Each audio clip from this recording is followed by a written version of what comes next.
Ne, nejdu jste dokonalý. Počkej. Stůj, ano. Musím se objímat. Počkejte, ale ježišmarja, ty fakt skúter tady bude. Jak vám pozdravit? Čus lidi. Nebo čau lidi. Já to natáčím. Kam to? Tak ježišmarja. Ahoj lidi, vítám vás u tady toho videa. Dnešní bude mojí s kamarádkou a bude to návod na bak na jídlo a ten bak je vlastně o tom, že budete mít jídlo zdarma, což se někdy i vyplatí. Rebeka nám mává, čukus beko.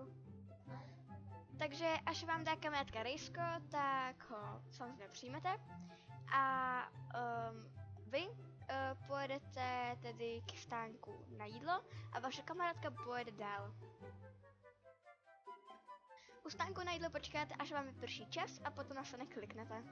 Takže byli jsme vlastně vylazeni ze soutěže, dáme OK a klikneme na stánek s jídlem. A teďka poprosíme kamarádku, aby vlastně rejsko taky ukončila.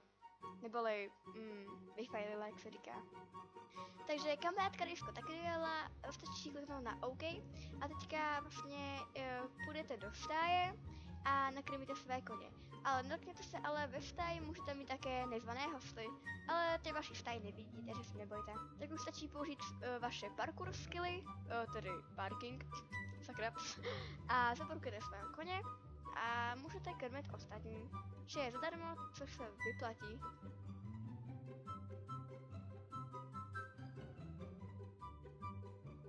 Takže já i Beka se loučíme, doufám, že vám tento bug pomohl a zase příště. Ahoj! Ahoj! OK, dáme party hat. Tak.